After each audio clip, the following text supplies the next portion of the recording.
Welcome back to Talk Tickers. Today we are diving deep into FUBO TV's Q4 2024 earnings call. All right.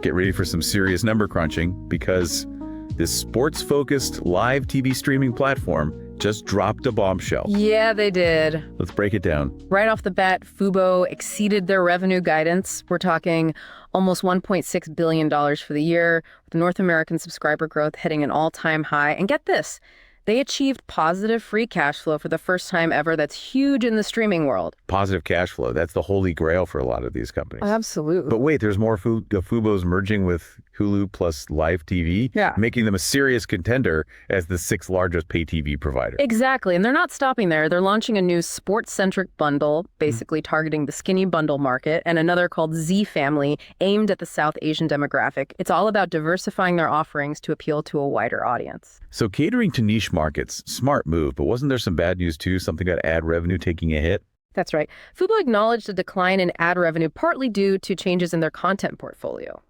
Remember, they decided not to renew their agreement with Univision because of significant price increases. Bold move.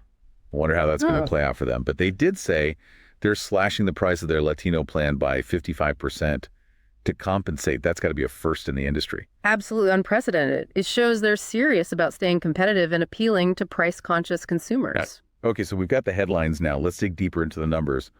What were the key takeaways from their financials? Well, FUBO delivered strong top-line growth. Revenue from North America increased by 8% year over year and a whopping 12% internationally. Their strategy of attracting, retaining, and monetizing subscribers seems to be working. So they're growing their subscriber base and squeezing more revenue out of each subscriber. That's a powerful combination. Let's break it down further. What about subscriber growth specifically? North American subscriber growth hit 4%, which means they ended the quarter with 1,676,000 subscribers. And get this, their ARPU, average revenue per user, reached an all-time high of $87.90. Wow, those are impressive numbers, especially the ARPU growth. But didn't you mention earlier that ad revenue was down? That seems a bit counterintuitive. You're right. While their subscription revenue is booming, ad revenue took an 11.8% hit year over year. This decline was mainly due to fewer opportunities to run ads following adjustments to their content portfolio, specifically the loss of certain channels. So they're making trade-offs to optimize their content and cost structure. It makes sense that this would impact ad revenue in the short term. But what about their bottom line? Did these strategic shifts translate into improved profitability? Absolutely. FUBO made significant progress towards profitability. Their net loss improved to $40.9 million compared to a $71 million loss in Q4 2023, and their adjusted EBITDA loss narrowed to $8.7 million from $50.1 million in the same period last year. That's a substantial improvement, and I'm guessing this is where that positive free cash flow milestone comes in. You got it. FUBO generated a positive free cash flow of $16.3 million in Q4. A first for them. This achievement highlights their commitment to financial discipline and their drive towards sustainable growth. They ended the quarter with $167.6 million in cash equivalents, and restricted cash. That's a solid cash position, giving them some room to maneuver as they execute their strategy. But what about their guidance for Q1 2025? Are they still optimistic about the future? Their guidance is a bit more nuanced. They expect North American subscribers to be between 1,430,000 and 1,450,000, representing a 4% year-over-year decline at the midpoint. They attribute this primarily to the loss of Univision. So they're being realistic about the impact of that decision, but what about revenue projections? Despite the expected dip in subscribers, they still project revenue growth forecasting between $400 million and $410 million. That's a 3% year-over-year increase at the midpoint. Okay, so they're expecting revenue to increase even with a potential decrease in subscribers. What about their international projections? Are they seeing similar trends? Internationally, they're guiding for 330,000 to 340,000 subscribers, a 16% year-over-year decline in revenue between $7.5 million and $8.5 million, a 5% decline. They seem to be anticipating some volatility in these markets and are prioritizing profitability over rapid subscriber growth. It sounds like they're taking a more cautious approach internationally, focusing on maximizing revenue from their existing subscriber base. That's a fair assessment. They're definitely prioritizing financial stability and carefully evaluating their growth strategies in different markets. All right, so we've covered the headline numbers and their guidance now. Let's dive into the Q&A portion of the call where the analyst really grilled the executives. This is where things get interesting. I'm ready. Let's hear what the analysts were digging into. I'm ready. Let's hear the analysts we're digging into. The first analyst jumped right into the Disney-ESPN relationship, especially with ESPN potentially pulling out of Major League Baseball after next year. They wanted to know if FUBO saw this as an opportunity to snatch up those rights, or if there might be some programming conflicts with Disney offerings. FUBO CEO emphasized their strong commitment to partnering with programmers and leagues, including Major League Baseball. They even hinted that if Major League Baseball follows a similar path, as they did with teams like Hulu, the Padres FUBO would be all over it looking for collaborations. So they're leaving the door open for potential deals, but what about their existing agreement with Disney? They reassured everyone that they have a multi-year licensing and distribution agreement with Disney and will continue to distribute Disney channels for the duration of the contract. So business as usual for now. Makes sense. Stability is important in this business. What was next on the analysts' minds? The next analyst was curious about the pricing and costs for their core FUBO service versus this new sports and broadcast service. They wanted to understand the price difference and the reasoning behind it. That's a good question, considering their strategy is all about offering different bundles at different price points. Yeah. What did FUBO have to say about that? FUBO CFO played it a bit close to the vest, saying it's too early to reveal specific pricing details, but they did assure everyone that the price difference between the two services would be significant. Percentage-wise, their goal is to create another entry point, catering to different consumer preferences and broadening their potential customer base. So they're keeping their cards close to their chest for now strategic move. I guess what about the relative programming costs? They acknowledged that the programming costs for the sports and broadcast service would be lower, but they needed more time to provide specific details since they're still developing the offering. Fair enough. They don't want to jump the gun and reveal too much before everything is finalized. What about that new Z family bundle? Did the analysts ask about that? Absolutely.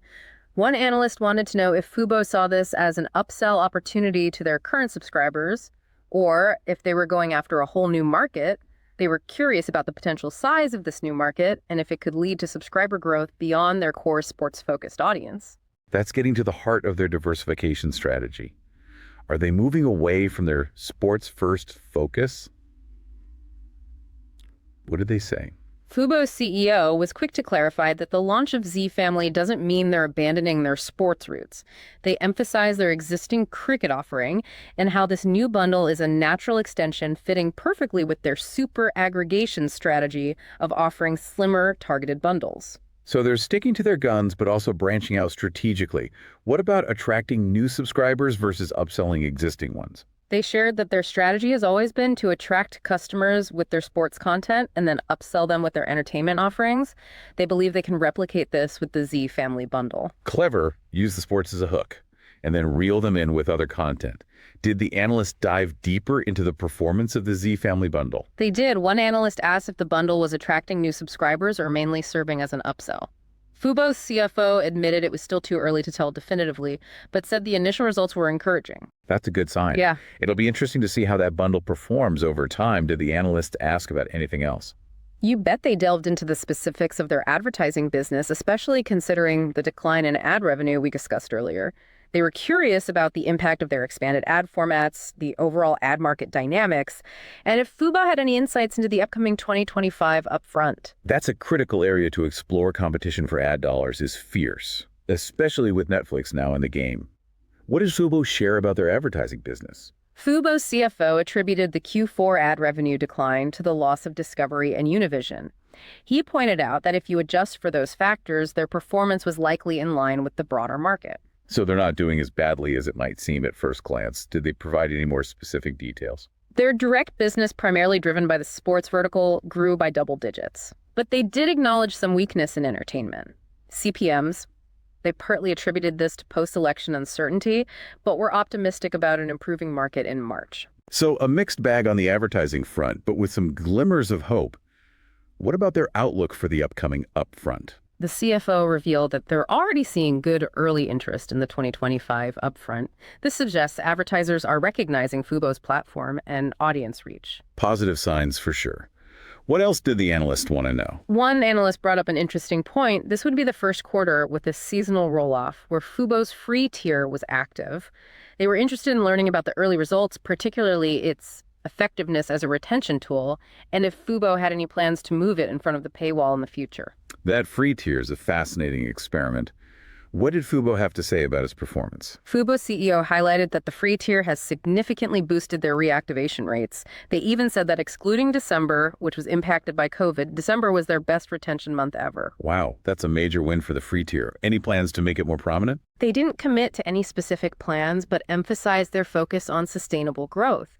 They're carefully monitoring the performance of different tiers and will adjust as needed to optimize their subscriber acquisition and retention strategies. Smart move, data-driven decision-making is key in this industry. Were there any more questions from the analysts? Yes. One final question. An analyst noticed a significant dip in G&A expenses during the quarter and wanted to know if there was anything unusual contributing to this decrease. That's a sharp eye. What was FUBO's explanation? The CFO explained that while there were some fluctuations in G&A expenses on a run rate basis, it's likely to be around a low double-digit million-dollar figure for 2025. So nothing shady going on, just some quarterly variations. Exactly. He admitted there might have been a few $1 million in benefits during the fourth quarter, but stressed that the team has been diligently focused on balancing investments in the business with their cash flow targets. Sounds like they're keeping a tight rein on spending while still investing for growth. Indeed, he highlighted their significant improvements in adjusted EBITDA margins reaching 34% in 2023 and 45% in 2024. He also pointed out that they've seen absolute dollar improvements year over year in marketing tech and development, excluding capitalized costs, and broadcasting and transmission expenses. That's impressive. They're really honing their operational efficiency. Absolutely. And that wraps up the Q&A portion of this earnings call. Deep dive, ready to move on to the bigger picture. Let's do it. All right, we've covered a lot of ground here. So what are the key takeaways from this FUBO TV earnings call? It's clear they're at a crossroads. They're trying to balance rapid growth with financial stability, all while navigating a fiercely competitive market. It's like they're building the plane while they're flying it. Great analogy, and they're not afraid to make tough decisions along the way. The Univision move is a perfect example of that. Walking away from a major content provider is risky, but it shows they're serious about controlling costs and finding the right content for their target audience. Exciting. They're not just throwing money at the problem. They're being strategic and focusing on what makes them unique, that sports-first experience and those targeted bundles. They're betting that this will help them stand out from the streaming giants. And they're not just sitting on their laurels either. They're constantly innovating, developing new features, and improving the user experience. That free tier is a great example of this. It's not just a marketing gimmick. It's actually driving reactivation rates and improving retention. So they're taking risks, making tough choices, and innovating like crazy. It's a lot to handle, but it seems like they're managing it pretty well. I agree. They're definitely a company to watch in the streaming space. They're bold, they're ambitious, and they're not afraid to shake things up. Now, before we wrap things up, let's have some fun with our This Is Not Financial Advice segment, where we throw out some wild but plausible trade ideas inspired by this earnings call. Remember, this is just for entertainment purposes only. We're not financial advisors, and any investment decision should be based on your own research and risk tolerance. Sounds good. I'm always up for a little speculative brainstorming. All right, here's a thought. A short-dated put option play on Disney, ticker symbol DIS. Hear me out before you dismiss it. No, okay. I'm intrigued. Disney seems like a pretty safe bet. Why the bearish play? Remember the merger with Hulu Plus Live TV. If that integration hits any snags or proves more difficult than expected, it could impact Disney's streaming segment. And remember, FUBO's playing a high-stakes game with their growth strategy. If they stumble, it could create some ripples that reach even the giants like Disney. So you're thinking a potential FUBO misstep could create a buying opportunity for a put option on Disney. Interesting angle. Exactly. It's all about connecting the dots and understanding the interconnectedness of this market. Of course, this is highly speculative and depends on a lot of things going a certain way. Agreed. It's a high-risk, high-reward scenario. Always do your own research and assess your risk tolerance before making any trades. Absolutely. And that wraps up our This Is Not Financial Advice segment for this episode, listeners. We'd love to hear your thoughts. Do you see this Disney play panning out? Got any other crazy trade ideas based on this FUBO earnings call? Hit us up on social media, and let's keep this conversation going. We're always eager to hear your contrarian takes and alternative perspectives. And that concludes our deep dive into FUBO TV's Q4 2024 earnings call. We hope you found this analysis helpful. Remember, stay informed, stay curious, and keep those deep dives going until next time.